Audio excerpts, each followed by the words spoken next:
സൗദിയുടെ വിവിധ ഭാഗങ്ങളിലായി കനത്ത മഴ തുടരുകയാണ്. റിയാദിലും കിഴക്കൻ പ്രവിശ്യയിലും പല ഭാഗത്തായും മഴയുണ്ട്. അതിശക്തമല്ലെങ്കിലും വ്യാഴാഴ്ച വരെ മഴ തുടരുമെന്നും മുന്നറിയിപ്പുണ്ട്. റിയാദിൽ മഴ ആസ്വദിക്കാൻ വാദിയിലേക്ക് പോയ കുടുംബം അപകടത്തിൽപ്പെട്ട് 3 സൗദികൾ മരണപ്പെട്ടിരുന്നു.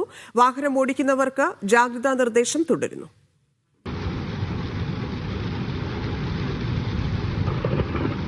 ഇന്നലെ മുതൽ തുള്ളിക്കൊരു കുടം കണക്കെയായിരുന്നു മഴ. അല്പനേരം പെയ്താൽ തന്നെ പല ഭാഗത്തും വെള്ളക്കെട്ടാണ്.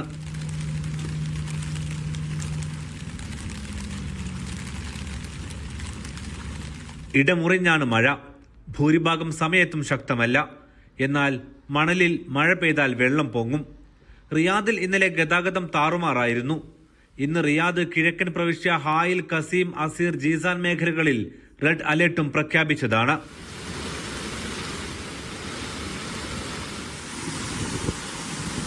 മുന്നറിയിപ്പുണ്ടായിരുന്നുവെങ്കിലും റിയാദ് നഗരത്തിലേക്ക് കാര്യമായി മഴ എത്തിയിട്ടില്ല. അതേസമയം തണുപ്പ് കൂടുകയും ചെയ്തു. റിയാദ് നഗരത്തിനു മുകളിൽ മഴക്കാറും ഒപ്പം കോടമഞ്ഞും തുടരുന്നുണ്ട്. റിയാദിലും കിഴക്കൻ പ്രവിശ്യയിലും സ്കൂളുകൾ ഓൺലൈനിലേക്ക് മാറ്റിയിരുന്നു.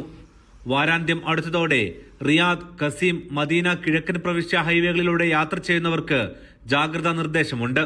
പുലർച്ചകളിൽ കനത്ത കോടമഞ്ഞിനും സാധ്യതയുണ്ട്.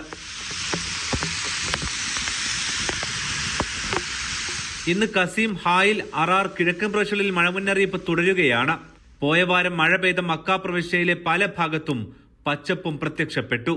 ഹറമിലേക്ക് പോകുന്നവർ യാത്രയിൽ മുൻകരുതലിന്റെ ഭാഗമായി മാസ്ക് ധരിക്കുന്നതും പ്രതിരോധ കുത്തിവയ്പ് എടുക്കുന്നതും ഗുണമാകും. ആരോഗ്യ മന്ത്രാലയവും ഇക്കാര്യം ഓർമ്മിപ്പിക്കുന്നു. Aftabur Rahman, media 1, Riyadh.